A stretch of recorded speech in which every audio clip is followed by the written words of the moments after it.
नमस्कार विद्यार्थियों। कल हमने शक्ति के बारे में अध्ययन किया था। आज हम सत्ता के बारे में अध्ययन करेंगे। शक्ति अलग है और सत्ता अलग है। एक व्यक्ति के पास शक्ति हो सकती है लेकिन सत्ता हो आवश्यक नहीं है।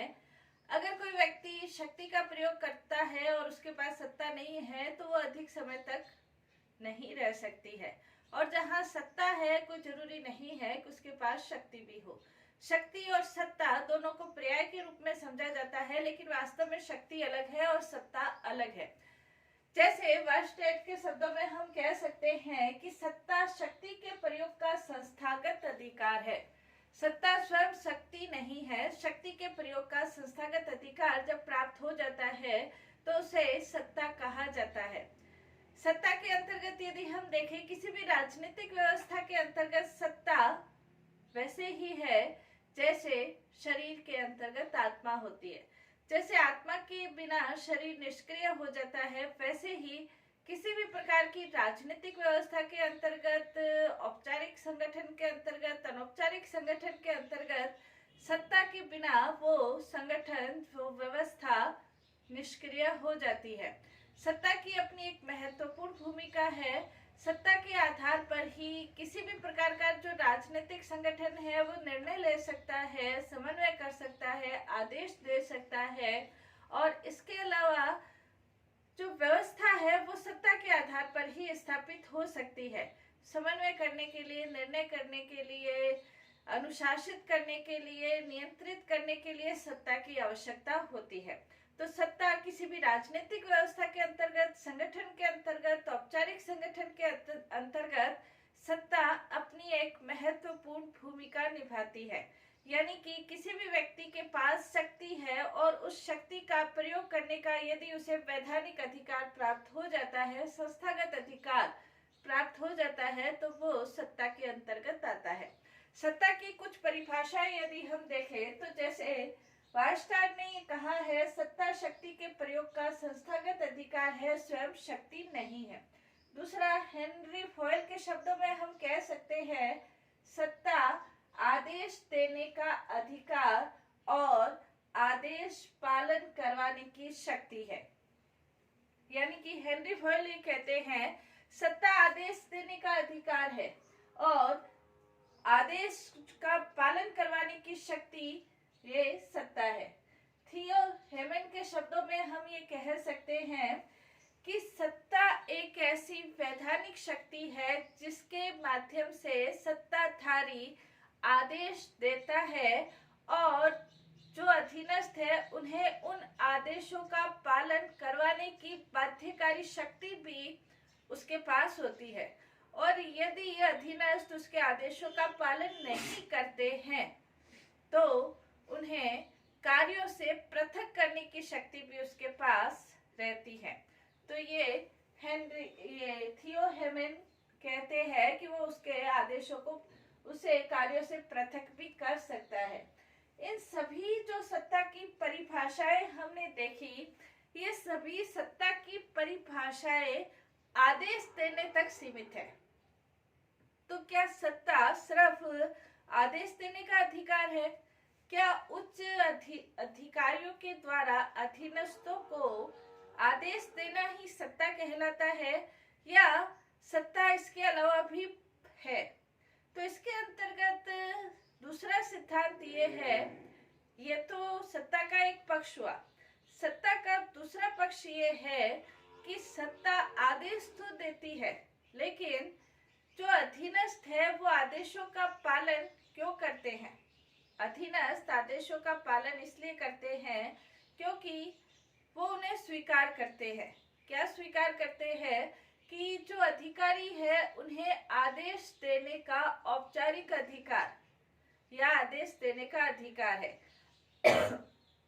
यानी कि वो उसे स्वीकार करते हैं।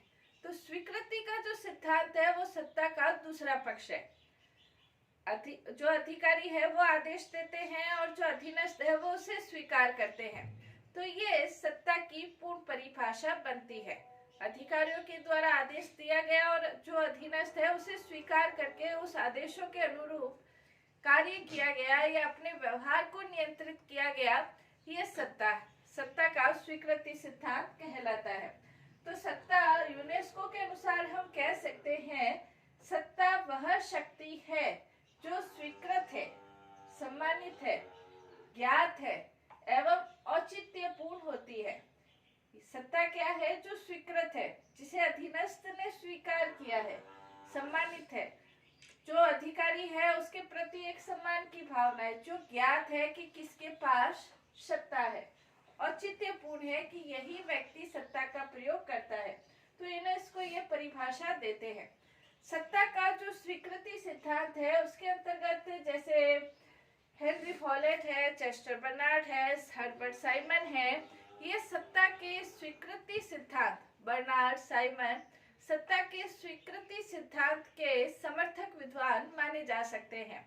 यानी कि ये विद्वान ये मानते हैं कि उच्च अधिकारियों के द्वारा आदेश दिया गया, लेकिन अधीनस्थ अधिकारी उन आदेशों का, अधीनस्थ कर्मचारी उन आदेशों का स्वीकार करके उसके अनुसार जो कार्य करते हैं वो इसी आधार पर करते हैं कि उन्होंने उन आदेशों को स्वीकार किया है।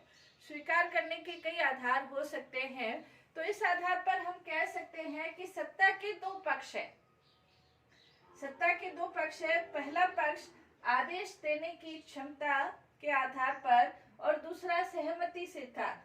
पहला आदेश का सिद्धांत, सत्ता सिद्धांत, शक्ति सिद्धांत कहा जा सकता है, आदेश देने का अधिकार। दूसरा स्वीकृति सिद्धांत, जिसे कि स्वीकृत किया जाता है अधीनस्थ के द्वारा। तो जो अधीनस्थ के द्वारा स्वीकृत किया जाता है, स्वीकृति सिद्धांत है, तो इसके आधार पर जो सत्ता की प्रकृति है वो भी दो तरह की बनती है। पहली प्रकृति, सत्ता को दो आधारों पर, दो प्रकार से उसका जो नेचर है वो दो प्रकार से परिभाषित किया जा सकता है सत्ता की प्रकृति को। पहला है औपचारिक सत्ता सिद्धांत और दूसरा है स्वीकृति सिद्धांत। जो औपचारिक सत्ता सिद्धांत है, प्रकृति के अंतर्गत हम लिखते हैं सत्ता की दो प्रकार की प्रकृति है, एक औपचारिक सत्ता सिद्धांत और एक स्वीकृति सत्ता सिद्धांत। औपचारिक सत्ता सिद्धांत के अंतर्गत किसी भी व्यक्ति को सत्ता प्राप्त होती है वो इस आधार पर होती है कि वो उस संस्था का, उस संगठन का, उस विभाग का या उस देश का प्रमुख है, किसी संस्था का प्रमुख है, इस आधार पर उसे सत्ता प्राप्त होती है। अब जब उस व्यक्ति को सत्ता प्राप्त हुई है तो ये कोई आवश्यक नहीं है कि वो व्यक्ति अपने अधीनस्थ से ज्यादा बुद्धिमान है या अधीनस्थ से ज्यादा उनमें नेतृत्व की क्षमता है या निर्णय की क्षमता है, ये आवश्यक नहीं है। औपचारिक सत्ता सिद्धांत का तात्पर्य यही है, चूंकि वो प्रमुख है इसलिए उसे सत्ता प्राप्त है। इसके अंतर्गत उसकी योग्यता मायने नहीं रखती है। कई बार हम देखते भी हैं कि किसी संस्था के अंतर्गत, किसी कंपनी के अंतर्गत, किसी आयोग के अंतर्गत, विभाग के अंतर्गत जो व्यक्ति है जो सत्ता का प्रयोग कर रहा है, उसकी योग्यता, उसके निर्णय क्षमता, उसका नेतृत्व क्षमता कई बार अपने अधीनस्थों से कम भी होती है। तो कुछ विद्वान सत्ता की प्रकृति एक औपचारिक सत्ता सिद्धांत के आधार पर मानते हैं, जिसके माध्यम से हम कह सकते हैं कि वो इस आधार पर सत्ता प्राप्त हुई है क्योंकि वो उसका संस्था का या विभाग का प्रमुख है। यह सत्ता का औपचारिक सत्ता सिद्धांत, मतलब औपचारिक रूप से उसे सत्ता प्राप्त हुई है। दूसरा, सत्ता की प्रकृति का सिद्धांत स्वीकृति सिद्धांत। स्वीकृति सिद्धांत के अंतर्गत हम कह सकते हैं कि जब अधीनस्थों के द्वारा ये स्वीकार किया जाता है कि अमुक व्यक्ति के आदेशों का हमें पालन करना है, तो उसे औपचारिक स्वीकृति सिद्धांत कहा जाता है। जो अधीनस्थ है या जो कर्मचारी है वो उच्च अधिकारी के आदेशों का पालन क्यों करते हैं या उनके आदेशों को स्वीकार क्यों करते हैं, तो उसके लिए कुछ चीजें हैं। जैसे वो तभी स्वीकार करेगा जब उसके आदेशों की भाषा उसे समझ आएगी, तो उस आदेशों की भाषा समझकर वो उन आदेशों का पालन करता है। दूसरा, उद्देश्य संगत, जब उसके आदेश राज्य के उद्देश्यों से संगत है तो वो उसके आदेशों का पालन करता है, स्वीकार करता है। तीसरा इसके अंतर्गत कि उसके व्यक्तिगत हितों के अनुकूल है। कोई भी व्यक्ति ऐसे किसी भी आदेश का पालन नहीं करेगा या स्वीकार नहीं करेगा जहां उसके व्यक्तिगत हितों के ऊपर प्रतिकूल प्रभाव पड़ता है। नेक्स्ट इसके अंतर्गत हम कह सकते हैं स्वीकृति सिद्धांत के अंतर्गत कि उसे जो आदेश है उसके आदेशों का पालन करने की क्षमता है। जैसे यदि पालन करने की क्षमता है उस अनुसार ही वो उसे स्वीकार करेगा। यदि किसी अधिकारी ने, उच्च अधिकारी ने ये आदेश निकाल दिया कि अमुक व्यक्ति 24 घंटे काम करेगा तो 24 घंटे काम करने की क्षमता उसमें नहीं होगी। यदि उसने ये आदेश निकाल दिया कि अमुक व्यक्ति के द्वारा 100 किलो वजन उठाकर इधर से उधर रखा जाएगा, यदि उसमें क्षमता नहीं है तो वो ऐसे आदेशों को स्वीकार नहीं करेगा। तो स्वीकार करने के लिए ये प्रमुख चीजें आवश्यक है कि उसमें स्वीकार करने की जो भाषा है वो उसके समझ में आने वाली हो, आदेश की भाषा समझ में आने वाली हो, जो आदेश है वो संस्था के उद्देश्यों से संगत होना चाहिए, उसके व्यक्तिगत हितों के अनुकूल होना चाहिए और उसकी क्षमता के अनुसार यदि होता है तो वो अधीनस्थ जो उच्च अधिकारी है उसके आदेशों को स्वीकार करके उसके अनुसार वो पालन करता है। तो ये सत्ता की प्रकृति के दो सिद्धांत, औपचारिक सत्ता सिद्धांत और स्वीकृति सिद्धांत। औपचारिक सत्ता सिद्धांत के अंतर्गत आदेश दिए जाते हैं, स्वीकृति सत्ता सिद्धांत के अंतर्गत अधीनस्थ के द्वारा उन आदेशों को स्वीकार किया जाता है। नेक्स्ट इसके अंतर्गत हम देख सकते हैं सत्ता के प्रकार। सत्ता के जो प्रकार है वो व्यवहार के आधार पर सत्ता के 3 प्रकार बताए जाते हैं। व्यवहार के आधार पर यानी कि सत्ता का प्रयोग करने का जो व्यवहार है उसके आधार पर 3 प्रकार सत्ता के हैं।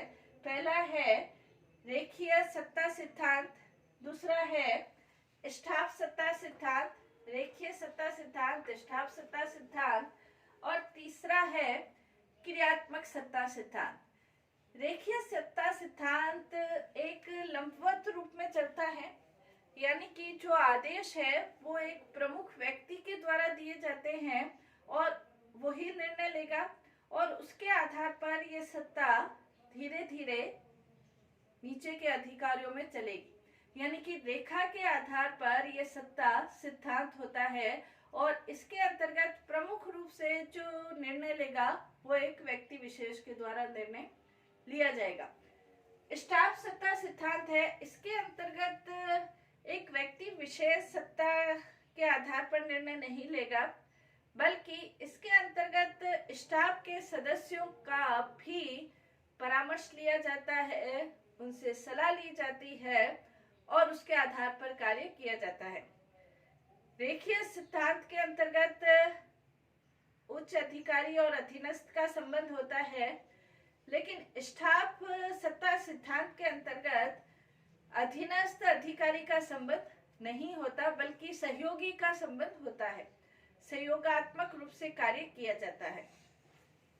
क्रियात्मक जो सत्ता सिद्धांत है उसके अंतर्गत एक विशेष क्रिया का निष्पादन करने के लिए, एक विशेष कार्य का निष्पादन करने के लिए, संपादन करने के लिए कुछ निर्णय लिए जाते हैं और उसके बाद उनको वो सत्ता जो निर्णय लिया गया या जो कार्य करना है उसके लिए वो सत्ता के अनुसार कार्य करते हैं। तो किसी की विशेष क्रिया के लिए, विशेष कार्य का संपादन के लिए जो सत्ता निर्धारित की जाती है उसे क्रियात्मक सत्ता सिद्धांत कहा जा सकता है। तो व्यवहार के आधार पर रेखीय सत्ता सिद्धांत, स्टाफ सत्ता सिद्धांत और क्रियात्मक सत्ता सिद्धांत। लेकिन मैक्स वेबर ने सत्ता के और प्रकार बताए हैं। वैसे तो सत्ता के संबंध में प्राचीन काल से ही विचार प्रकट हुए हैं, लेकिन सत्ता के बारे में विशिष्ट रूप से, व्यवस्थित रूप से जो अध्ययन किया गया वो मैक्स वेबर के द्वारा किया गया है। और मैक्स वेबर ने सत्ता के 3 प्रकार, सत्ता के स्रोत के आधार पर हम कह सकते हैं सत्ता के 3 प्रकार उन्होंने मैक्स वेबर ने बताए हैं। तो सत्ता के जो 3 प्रकार मैक्स वेबर ने बताए हैं वो है परंपरागत सत्ता सिद्धांत, दूसरा है बौद्धिक और कानूनी सत्ता सिद्धांत और नेक्स्ट है करिश्मात्मक सत्ता सिद्धांत। इन तीनों के अंतर्गत कर्मचारियों की क्या स्थिति है, सत्ता की क्या स्थिति है और आज्ञा पालन का आधार क्या है, उन सब का विस्तृत वर्णन मैक्स वेबर के द्वारा किया गया है। जैसे परंपरागत सत्ता सिद्धांत है, परंपरागत सत्ता सिद्धांत के अंतर्गत हम कह सकते हैं कि जैसे प्राचीन काल के अंतर्गत जैसे राजतंत्र के अंतर्गत राजा होते थे, तो राजतंत्र के अंतर्गत जो राजा होते हैं उनको जो सत्ता प्राप्त होगी वो किस आधार पर प्राप्त होगी, वो परंपरा के आधार पर उनको वो सत्ता प्राप्त होती है। तो परंपरा के आधार पर जो सत्ता प्राप्त हुई है तो उसके अंतर्गत जो उनके अधीनस्थ कर्मचारी है उनकी स्थिति एक सेवक के समान होती है, यानी कि जो राजा है वो हमेशा राजा ही रहेगा क्योंकि परंपरा के अनुसार उन्हें वो पद प्राप्त है। तो उनकी कर्मचारियों की उनकी स्थिति जो है वो सेवक के समान रहती है। और जो सत्ता का प्रत्यायोजन है यानी कि सत्ता देनी है, तो ये भी राजा की इच्छा के ऊपर निर्भर है कि वो अधिकारियों को कर्मचारियों को सत्ता प्रदान करे या नहीं करे। तो तदर्थ प्रत्यायोजन होता है। और जो आज्ञा पालन का आधार है वो नेता का व्यक्तित्व या परंपरा, इन दोनों पर आधारित होता है। दूसरे इसके अंतर्गत सत्ता का प्रकार बौद्धिक या कानूनी। किसी व्यक्ति को जो सत्ता प्राप्त होती है वो कानूनी आधार पर सत्ता प्राप्त होती है। जैसे भारत के अंतर्गत लोकसभा में बहुमत दल का जो नेता है उसे प्रधानमंत्री बनाया जाता है। तो प्रधानमंत्री को जो सत्ता प्राप्त हुई है वो बहुमत दल के नेता होने के कारण उसे प्राप्त हुई है। तो वो बौद्धिक सत्ता सिद्धांत हुआ।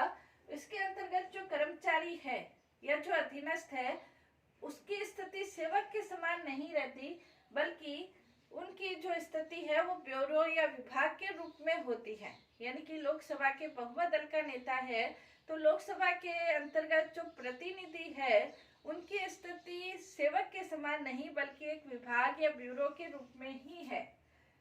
इसके अंतर्गत जो सत्ता का प्रत्यायोजन, विधि का प्रत्यायोजन होगा वो बौद्धिक हो गया, जिसका जो कार्य सौंपने हैं वो कानूनी आधार पर वो कार्य सौंपे जाएंगे।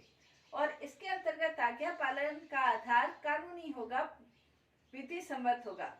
यानी कि प्रधानमंत्री के आदेशों का पालन इसीलिए किया जाएगा क्योंकि वो प्रधानमंत्री है, कानूनी रूप से वो प्रधानमंत्री बना है, विधि के आधार पर प्रधानमंत्री बने हैं।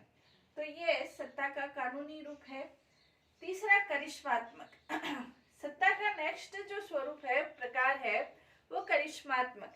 यानी कि किसी भी व्यक्ति के आदेशों का पालन कोई व्यक्ति इस आधार पर करता है कि उसका जो व्यक्तित्व है वो बड़ा करिश्माई व्यक्तित्व है।